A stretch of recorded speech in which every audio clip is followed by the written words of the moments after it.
fact that when there's damage in a family, we are responsible for our wrongs. Even though that's not the gist of this message today. I'm not here to challenge people on how good or how bad we've done on rearing our children. That's not it.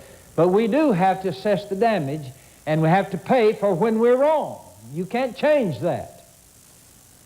However, negativism is not the answer in the home whenever this major problem arises. You can't sit around and say it's my fault, or it was your fault, or the wife did this, or the husband did too much of that. In every divorce, in every child rearing, and in every romance, there are two sides to every question. No question of that.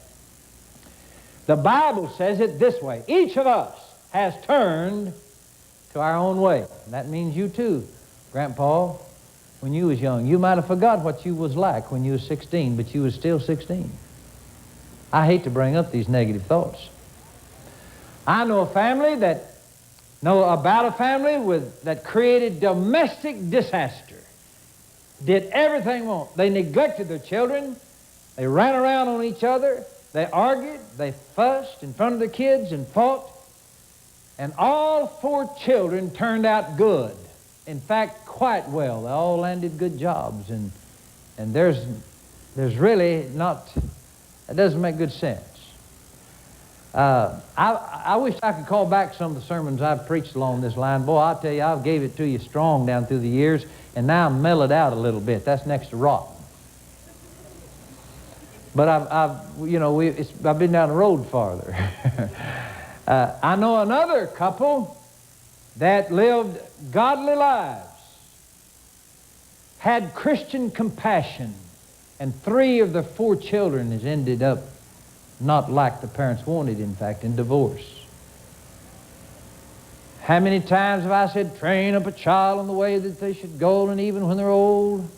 Boy, I preached that, hammered that, every direction in the world. Well, someone said, that verse, and we have to watch in Bible interpretation, that verse, they said, and by the way, you train up a child in the way that they go, and usually they will turn out good. Someone said, well, the word usually is not in there. Yeah, but that's the way it is. Usually they do turn out good, but they don't always turn out good. And another word that's not in there is invariably. It doesn't say they'll invariably either turn out. So we're faced with a problem. I'm not here to excuse anybody. I'm saying, what do you do when you have a problem in your home and your child doesn't turn out all right? And the preacher may get up and may preach a lot of good things about it, but still, what are you going to do?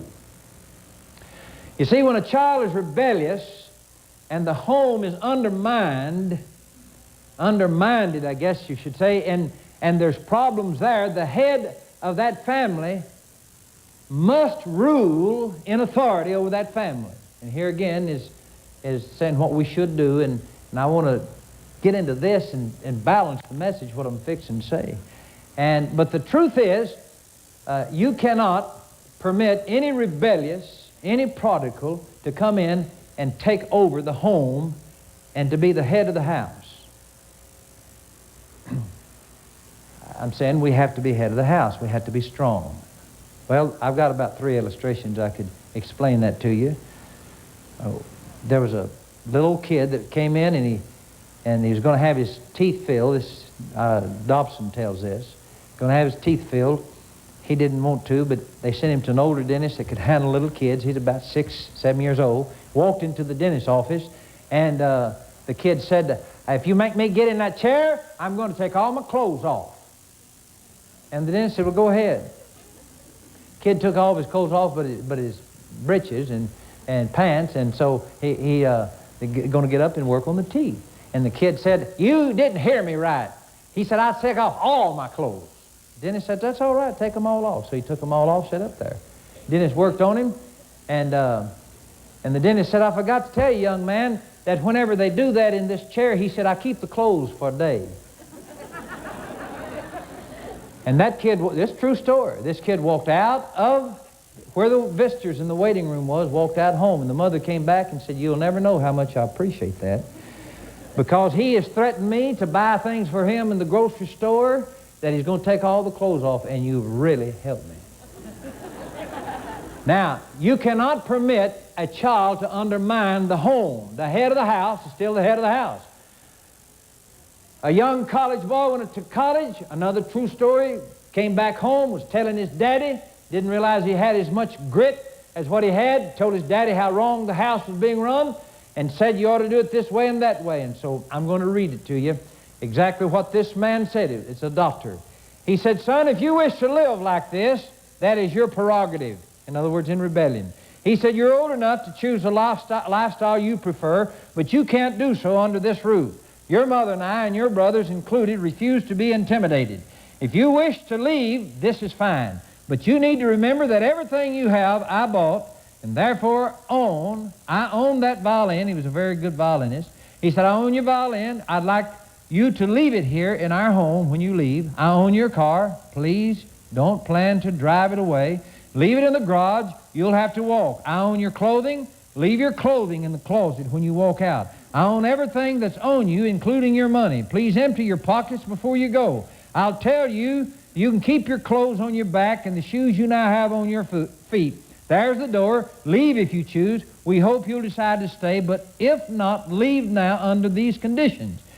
If you do go, don't return until you come back how you left a year ago, understanding how this house is run, fairly, lovingly, biblically, and as always, under the authority of your mother and me. I believe in that. I believe in it.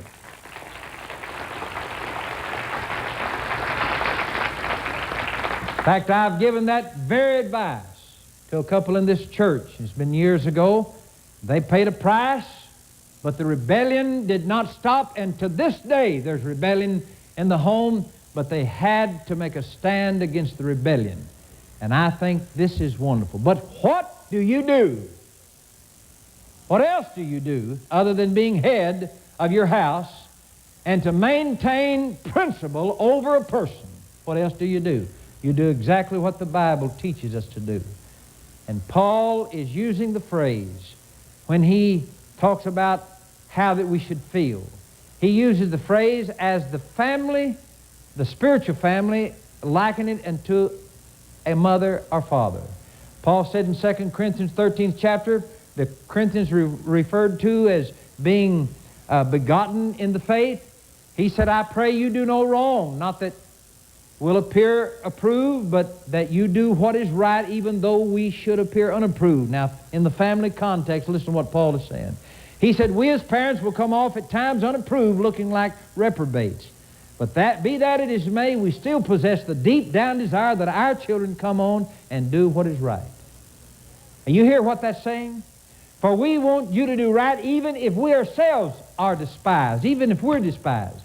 Now let's just look at it, how it really is.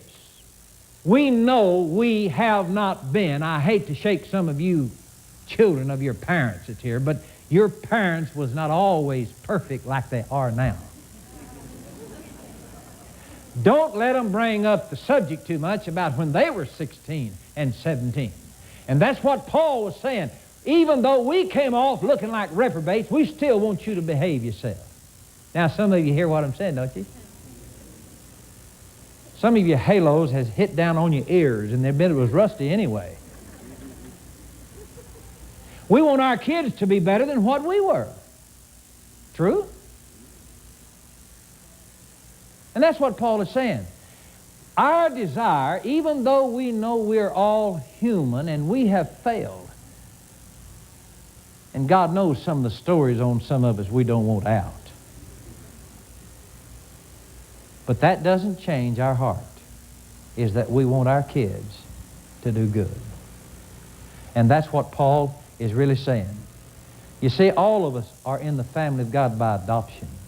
And adoption is that he had to assume, as we had to do with our children. And he had to take us on as a child. And that adoption means he just accepted us. And that's what you have to do with your children. You have to accept them. They're not perfect kids. Neither was you a perfect child, and neither are you a perfect adult. You see, the purpose as parents is that some way and somehow through it all, that we'll see our children issued out on their own to the world so that they can make it right, make their own living, and make a good life. That's what we hope that happens, irrespective of us and the reprobate that we once were. And so your desire is to keep doing everything you can, as God does with us, to cause that child to make it. And that's the reason you have to have the spirit of love and forgiveness toward your own. And if you don't have, if you've kicked your kid out and you don't pray for them anymore, I mean out of your life, not from under your roof. I'm talking about, and you don't love them, then you do not have the Spirit of Christ. You have to keep forgiving. Now, a little boy was trying to draw a pony. He just couldn't do it. And his daddy was talented in artistry. And so the little boy was trying to draw a horse. And the legs was too long for the body and the ears was too short. Finally, the daddy, knowing what he was doing, he took and he drew a horse, and a galloping horse. And not only that, but threw in some shades and also put some trees in the background. And he said, "There, boy," he said, "there's your horse." The little boy looked at the horse that his daddy had, and it was very beautifully done. But he said, "Daddy," he said, "I wanted a pony that I drew." And you know, that's the way it is. Has it come to the point that your kids can draw their own pony and make their own way, make their own choices that's sensible? You see, David was a king, and that was different than being an average type person. David was, well, Woodrow Wilson said, it's an awful thing to be president of the United States. It means giving up nearly everything that one holds dear, and the presidency becomes a barrier between a man and his wife and between a man and his children. And there's some people's lifestyle that just doesn't contribute to rearing the children like you would if you lived under a different condition, where both people work, and people that travel have face problems that nobody else has faced. Preachers fit in a glass house sometimes, and the President of the United States, and sometimes it's not easy to do what you have to do, and David was one of those men. David came to a point where they brought the news. You know the story where the news came to David that Absalom had been killed, and here David had been trying to pull events together to cause him and Absalom to get together, because Absalom was away from God. He was a prodigal. And whenever David came to that point, and it's just like the man on television the other day that he was somebody of his family had died, and he came up and he was actually clawing the casket and some of the fabrics on the casket because he was under deep stress. And when someone came and said, "Absalom's dead! Absalom's dead!" David went into a depression that you would not believe, because Absalom was dead. This wasn't another chance to rear that boy right. This wasn't another chance, and he knew it. It was a one-way street.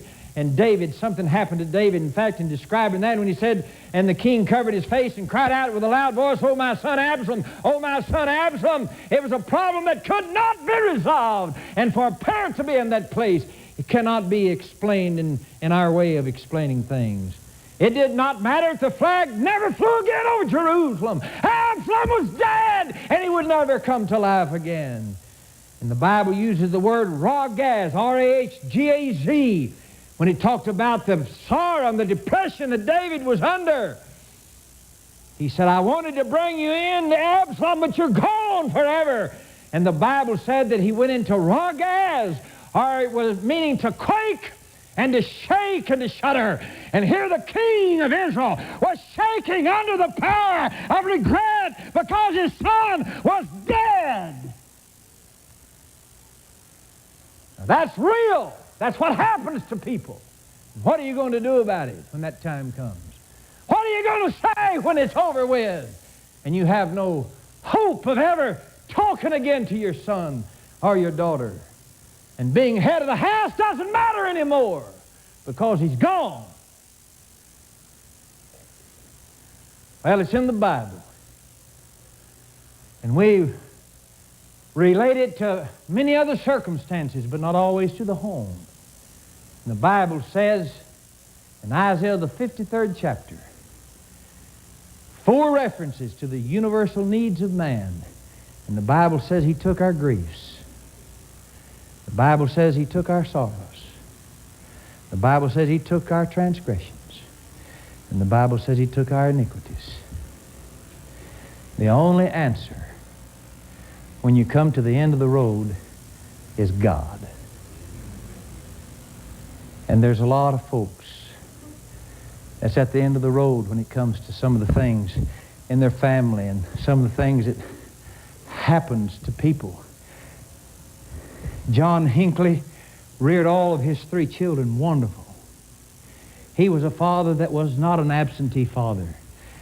John Hinckley was a good man, but one of his sons, John, went into depression, would not be around people, and one day did the ultimate crime against the United States of America and pulled the gun and shot the president. And John Hinckley, in raw gas, said, oh, God, as he shook and as he shuddered and as he quaked, he said, I would to God that today in this courtroom that I could trade places with my son John. Now that's grief. But how much more grievous when your son is dead like Absalom.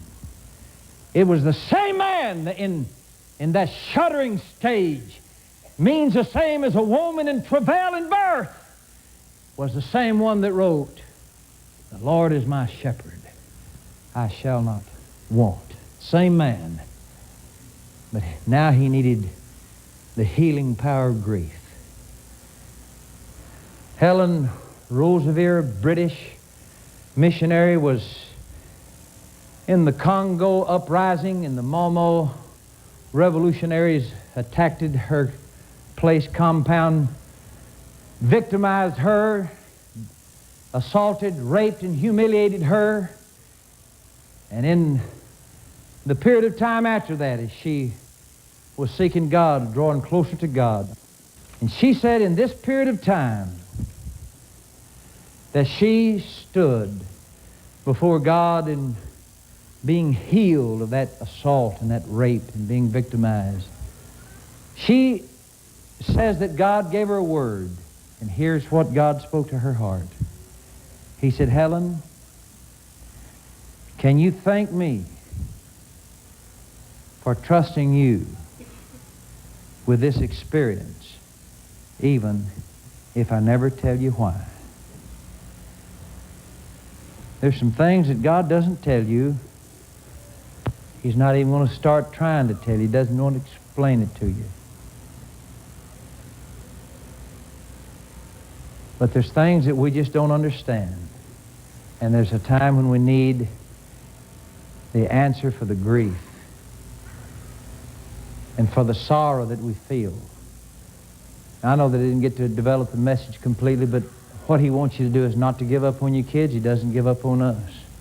They're wrong, but you were wrong. We all are wrong. We must bring our families in and let God help us. Song said, I've wandered far away from God. Now I'm coming home. I don't know, there may be someone here in this service today that you're not a Christian. For some reason you're away from God, or maybe you've never become a Christian. You're away from Him because you never came to Him, or some because can slip out and slip away from God. Because, and basically probably the reason is you didn't let Him deal with your heart. You didn't really let Him deal with your soul and answer the questions that you have in your life. I want everybody to stand. Maybe that could be it. I don't know. Maybe it's a parent here today that says, Brother Whitworth, I don't know what I'm going to do if my kids don't come to Him. I don't know what I'm going to do. There's been death in the family. I don't even know what the future holds. You don't have to. Old song says you don't have to do anything but hold His hands. You don't have to understand it. It says just hold His hand. There've been days when, like the prodigal, I awoke in tears, realizing I had wandered, come home ring in my ears. But I've gathered up my memories and tied them in a sack. And it seems I've spent my lifetime coming back. It seems I've spent my lifetime coming back, saying, Father, please forgive me for getting off the track. Sometimes I am weak, for a moment I get slack, and it seems I've spent my lifetime coming back. It seems I've spent my lifetime coming back.